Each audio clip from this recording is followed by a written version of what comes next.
Nongalaga Jacob Roger hoy dalai. Roger na coaching chaloidro. Jacob na hayang din eh. Roger na ay su Monday day college atoy ni. Jacob na doon chat ni bro. Roger na pop hong na di. Jacob mong hada na tap na hari. Ay ngarang tono na rui bay. Roger no oga. Ses ya de komedi. Jacob na bay. Nungay fam ka khang de da wakal se. Roger na kaidorge. Jacob na tomboy na tre mai tu di. Pura larka on kre. As nupa ka lag nai ai di kapninge. Roger hau na khang nok thore ai. Ha ku thiam teng tho bai nak. Jacob na asibo pharakidro bai. Roger na doctor na nang na tamdoraga aingon da hangi dubu. Jacob na bubok na su luhong yingningi hai. Luhong na sira khangdre da. Roger na tukat se ibo nang se okak ok ta bazane nupi thibe wakan da nongai mari numita bo letin da bo atu da khan bada waram lani lai lai su pa da na exam do mai pa na ba na sa na khone ge di khandraga nupi ga waramadi nang rau da na te khalo oi ga do mi da ni nang. Jacob luktharaga tapna ikai bana sire da matung daga haijara roi. Roger na ikai bu khangbro nang bo. Jacob na as lore. Roger na ado Sunday kamay tau sa no. Jacob na ngasi Friday ni ko pung nipan ba di salase. Roger na chalo hai tara dai sasi ngana salai kai dro. Jacob na akhoi ni na amuk thong doi ni na mi chaw la moi dro. Roger na hera adugi wabu tan tap tai sar sakhra lore. Jacob na hotel du su inebo ki hotel dai chaw rase.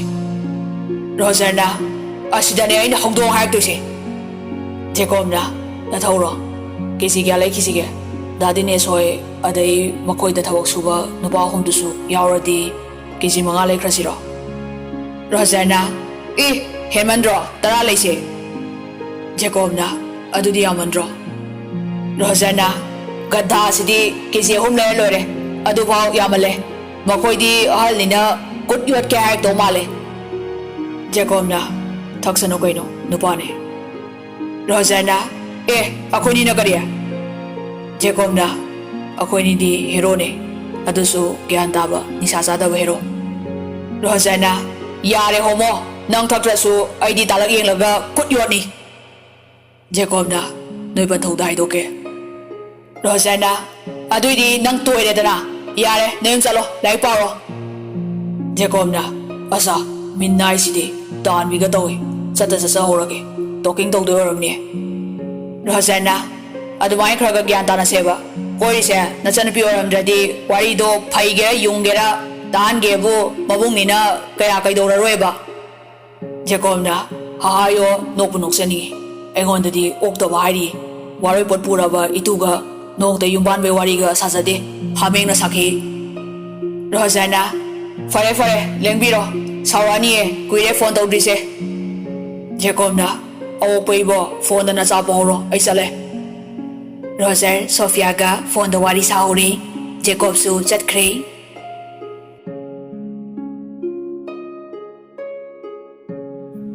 Jacob na mayum yorokpaga mapale rambaduda ba kyang kuire gelakpa. Ratan na nga gore nangbu kai saluino dai ka padrabo hayeng dei ni coaching sa toido. Jacob na ba ai Monday day salage Roger hoy da salu bane ado baba bullet am to lai bigera. Ratan na class 9 day gari masa thoning de na aso bolai ni natro.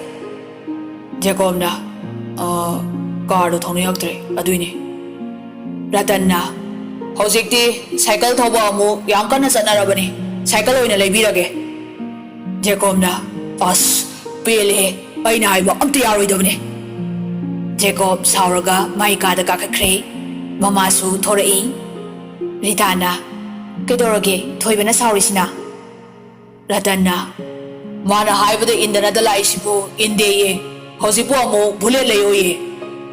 Rita na hema ꯃꯤꯗꯧꯅ ꯑꯗꯨ ꯂꯩꯌꯨ ꯑꯗꯥ ꯂꯩꯌꯨ ꯌꯥꯝ ꯍꯥꯏꯕ ꯑꯉꯥꯡꯁꯨ ꯅꯠꯇꯦ ꯂꯩꯕꯤꯔꯣ ꯀꯩꯗꯧꯔꯒꯦ ꯔꯇꯟꯅ ꯃꯥꯡꯍꯜꯂꯒꯦꯔꯣ ꯅꯆꯥꯁꯦ ꯀꯔꯤꯒꯤ ꯂꯩꯒꯅꯤ ꯃꯥꯅ ꯍꯥꯏ ꯈꯨꯗꯤꯡ ꯂꯩꯔꯤꯕꯗꯨꯗꯤ ꯔꯤꯇꯥꯅ ꯈꯪꯗꯦ ꯈꯪꯗꯦ ꯁꯥꯎꯔꯛꯑꯒ ꯖꯥꯖꯥ ꯇꯧꯔꯛꯇꯣꯏ ꯁꯔꯨꯛ ꯀꯣꯛ ꯂꯩꯕꯤꯈ꯭ꯔꯣ ꯔꯇꯟꯅ ꯌꯦꯡꯉꯨꯅꯦ ꯃꯁꯤꯕꯣ ꯗꯣꯛꯇꯔ ꯑꯣꯏꯔꯁꯨ ꯂꯥꯏꯔꯤꯛ ꯍꯩꯔꯁꯨ ꯌꯥꯔꯣꯏꯌꯦ ꯃꯩꯇꯩ ꯅꯨꯄꯤꯒꯤ ꯏꯅꯤ ꯋꯥꯔꯜꯁꯤꯗ ꯊꯧꯅꯥ ꯂꯩꯕ ꯅꯨꯄꯤꯗ ꯃꯩꯇꯩ ꯅꯨꯄꯤ ꯍꯥꯏꯅꯔꯝꯕꯗꯣ ꯃꯆꯥ ꯃꯥꯡꯍꯟꯕꯗ ꯍꯧꯖꯤꯛꯇꯤ ꯐꯥꯔꯁ ꯇꯥꯔꯕꯅꯦ ꯔꯤꯇꯥꯅ ꯏꯁ ꯍꯔꯦ ꯍꯌꯦꯡꯗꯤ ꯏꯆꯥꯇꯣꯝꯕꯤ ꯄꯦꯔꯤꯁꯇ ꯂꯥꯛꯑꯅꯤ ꯎꯗꯕ ꯀꯨꯏꯔꯦ ꯑꯩꯈꯣꯏꯅ ꯂꯩꯕꯤꯗ꯭ꯔꯗꯤ ꯃꯆꯦ ꯅꯣꯡꯐꯥꯗꯣꯛ ꯂꯥꯛꯄꯗꯨꯗ ꯑꯃꯨꯛ ꯍꯥꯏꯈꯤꯅꯤꯀꯣ ꯔꯇꯟꯅ ꯏꯆꯦ ꯑꯩꯗꯤ ꯀꯥꯎꯕꯨ ꯀꯥꯎꯔꯨꯔꯦ ꯍꯌꯦꯡꯅꯤꯀꯣ ꯏꯆꯥꯇꯣꯝꯕꯤ ꯂꯥꯛꯇꯣꯏꯁꯦ ꯉꯥꯏꯈꯣ ꯏꯁꯨ ꯁꯥꯏꯃꯟꯁꯨ ꯂꯥꯛꯇꯣꯏ ꯅꯠꯇ꯭ꯔꯣ ꯔꯤꯇꯥꯅ ꯂꯥꯛꯑꯣꯏ ꯁ꯭ꯀꯨꯜ ꯁꯨꯇꯤ ꯐꯪꯗꯦ ꯍꯥꯏ ꯗꯥꯏꯃꯟꯁꯨ ꯁꯨꯇꯤ ꯐꯪꯗ ꯃꯥꯜꯂꯦ ꯃꯊꯟꯇ ꯂꯥꯛꯅꯤ ꯍꯥꯏꯔꯛꯄꯅꯦ ꯔꯇꯟꯅ ꯐꯔꯦ ꯏꯆꯥꯇꯣꯝꯕꯤ ꯂꯧꯔꯨꯔꯒ ꯊꯣꯏꯕꯒꯤ ꯕꯨꯂꯦꯠꯇꯨ ꯂꯩꯕꯤꯔꯨꯔꯒꯦ ꯃꯃꯥꯒ ꯃꯄꯥꯒꯅ ꯁꯥꯟꯅꯔꯤꯕ ꯋꯥꯔꯤꯗꯨ ꯃꯊꯛꯀꯤ ꯊꯣꯡ ꯃꯔꯨꯝꯗꯒꯤ ꯉꯁꯥꯏꯗꯒꯤ ꯇꯥꯔꯤꯕꯅꯤ ꯖꯦꯀꯣꯕꯅ ꯑꯣ ꯌꯦꯁ ꯑꯩꯒꯤ ꯏꯇꯨꯒꯤ ꯅꯤꯡꯕꯗꯗꯤ ꯊꯨꯡꯍꯜꯂꯒꯦ ꯁꯟꯗꯦ ꯅꯨꯃꯤꯠꯇꯨꯗꯤ ꯃꯈꯣꯏꯗ ꯆꯠꯇꯣꯏꯅꯤꯅ ꯅꯦꯛꯁ ꯁꯟꯗꯦꯗ ꯎꯅꯔꯒꯦ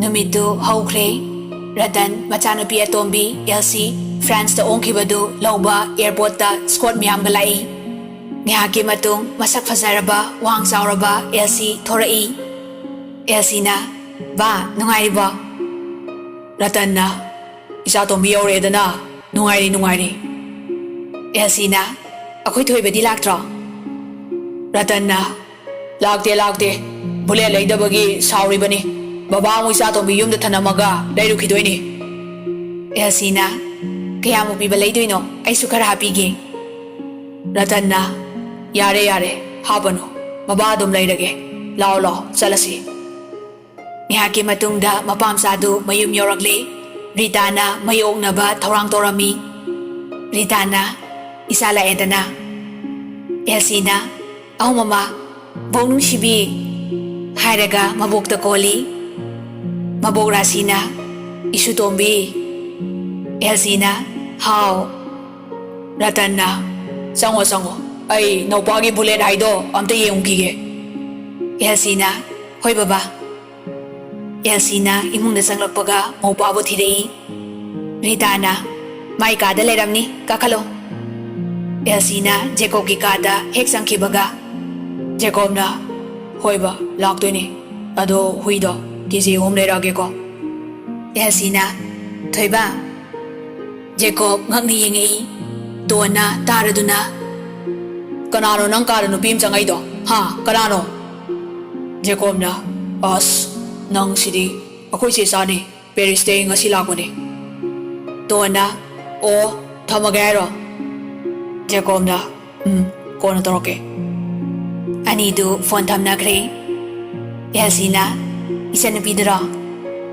ꯖꯦꯀꯣꯕꯅ ꯀꯥꯏꯗꯩ ꯅꯆꯟꯅꯨꯄꯤꯅꯣ ꯅꯧꯄꯥ ꯍꯥꯏꯌꯣ ꯑꯦꯜꯁꯤꯅ ꯅꯪ ꯅꯠꯇꯦ ꯅꯨꯄꯤꯗꯣ ꯍꯥꯏꯕꯅꯦ ꯖꯦꯀꯣꯕꯅ ꯍꯣ ꯑꯗꯨꯕꯣꯕ ꯑꯩ ꯅꯨꯄꯤ ꯀꯣꯏꯗꯦ ꯅꯨꯄꯥ ꯑꯣꯏꯅ ꯀꯣꯏꯔꯦ ꯑꯩ ꯒꯦ ꯑꯣꯜꯂꯦ ꯑꯦꯜꯁꯤꯅ ꯇꯨꯀꯠꯆꯩꯍꯦ ꯃꯁꯤꯗꯤ ꯂꯥꯎ ꯆꯥꯛ ꯂꯥꯝꯃꯦ ꯆꯥꯔꯨꯔꯁꯤ ꯖꯦꯀꯣꯕꯅ ꯀꯩꯅꯣ ꯑꯩꯈꯣꯏꯗꯤ ꯉꯁꯥꯏꯅ ꯆꯥꯔꯦ ꯃꯃꯥꯗꯤ ꯆꯥꯗ꯭ꯔꯤꯕꯅꯤ ꯑꯦꯜꯁꯤꯅ ꯈꯔ ꯆꯥꯃꯤꯟꯅꯧꯁꯤ ꯏꯆꯦꯂꯨꯄꯥ ꯆꯥꯃꯤꯟꯅꯗ ꯀꯨꯏꯔꯦꯕ ꯖꯦꯀꯣꯕꯅ ꯍꯣꯏ ꯂꯥꯛꯑꯣ ꯃꯆꯤꯟ ꯃꯧꯄꯥ ꯀꯨꯝꯃꯛꯑꯒ ꯃꯃꯥꯒ ꯆꯥꯛ ꯆꯥꯃꯤꯟꯅꯔꯦ ꯃꯄꯥꯅ ꯕꯨꯂꯦꯠꯁꯨ ꯂꯩꯔꯛꯑꯦ ꯅꯨꯃꯤꯠꯇꯨ ꯍꯔꯥꯎ ꯋꯥꯔꯤ ꯋꯥꯇꯥꯏ ꯁꯥꯟꯅꯔꯒ ꯍꯧꯈ꯭ꯔꯦ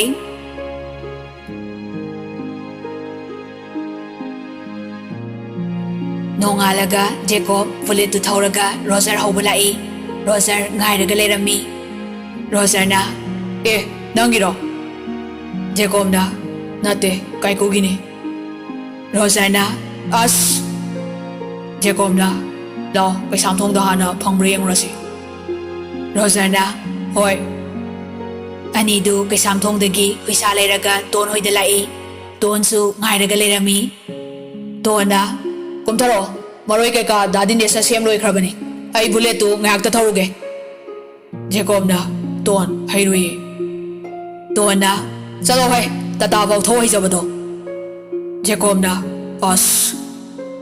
Tona namdana bullet to Tauraga, Chatkibadu, Anidu, Havet Yingaga Lehowi. Ton Hoigi Yumda, Changlaga, Dines Hoi, Toyoiga, Wariwatai Sanaraga, Henzangdu, Tongba Hore. Mayam, Warisum Sanaring Aida, Henzampo Tombalura Kadore, Adubu, Ton di Halaktri. Dinesna, Ton Dubu, Gaitana Tokrasano. No inisu Kadawi Piruino. Jacobna, Ibai, my Manido, Dandana Pirubane. Rosanna, Bai, have a Tolaga Young Sila. Dinesna, Gako, Makoi Activase, Puko, I solo Toluge. Dinesna, Tono Gigari Sodu, Lauraga, Rosada Pire, Rosanna, Gari to Tauragalai, Jacobna, Fondowi, Adubu Paidate. Rosanna, Bai, Ada Mimiam Omselise, Kayoizano.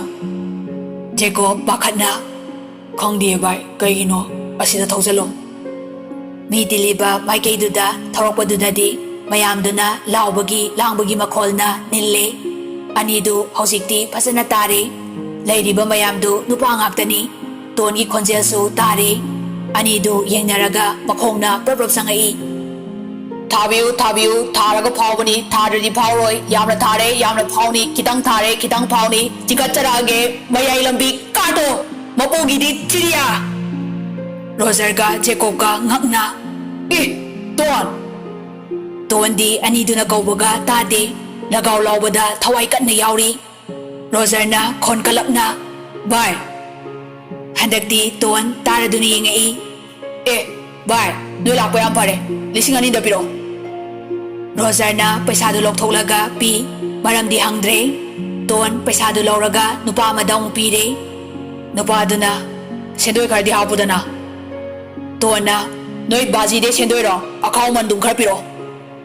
Nupaduna, Us, Lore, Se, Jamse Bicro. Dona, Sani Podi Solo, Kaino, Lambilo Capiri Natro.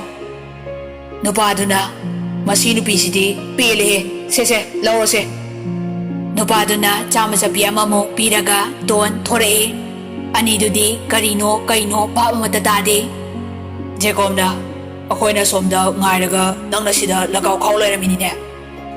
Dona, Us, Mayam Karam Baduda, Lupasani Kagawaduda, Dawing Lubane, Ahan Bada, Karatongame, Last, Loy Manki Baduda, Bullets, Tugeda, Bandantam Doga, Chanidu, Hansinaba, Honabada, Loitat Cre, Aday Upilata Dana, Hanbasuyadagum, Noenina, Mina Tibalaxarnina, Ainoina, Kawibane, Adugine, Chani Piresi.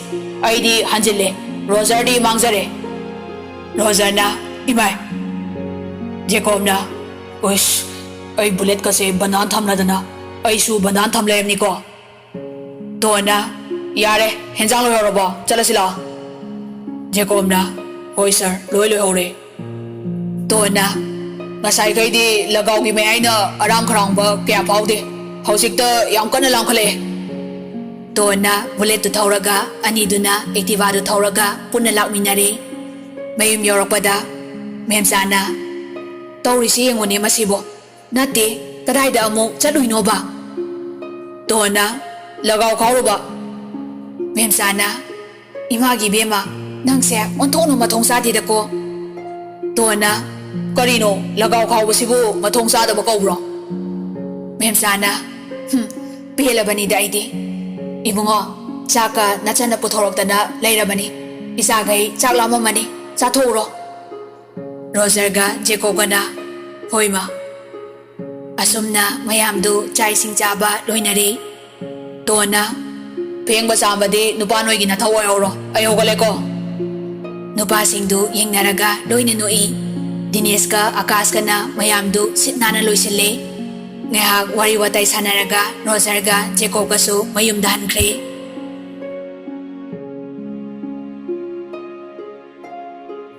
Numitu, Hokre, Jacobsu, Coaching Chat Bahore, Tonga, Rosergasu, College Su, Roserna Hobalaga, Chatminari, Asing Badi, College Kaba, Hona Krabani, Tona Naringaida, Tama Maya, Chataudrabani, Rosersu, Tonga Punna, Chatminagani Kanbadagi, Masu, Chatabani.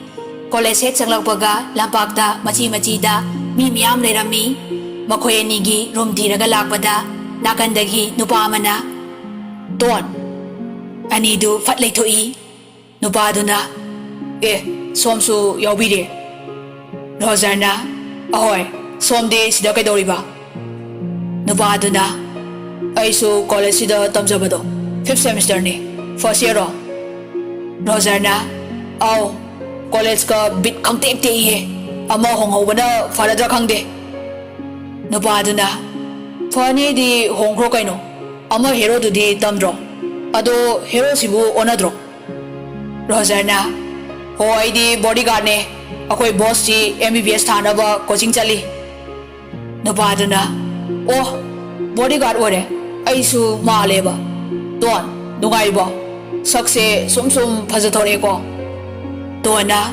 who are you Rojar di machin khomaga nui Nupaduna ai khangdrabo Dona nasakpudi phajai ado amukto udriye aigi BF Jacob na di hele phasaba ado kanaro nangbo Rojarna bye lao salase Nupaduna ngaiko tasengna khangdrabra natraga nang accident thoi pautai prem na harakpane adudagi memory loss oirabo kainom tawre Rojarna pare wa makha tardi kya nungai roi adai de lepo lemba tamo ton se ha ai wa yang aning de Dona kai de sono fono no ngautrang phaidang tawbro ai bu accident thokna memory loss oiba kaina yam waina nang dum doctor lenin da chaloi bo bye lao Rojar noga okay let's go Ani do chatkre pari yengaga lehowi parina ai bu hanjin ikai bu piba noi nungai ni ai na kaidoro ke mo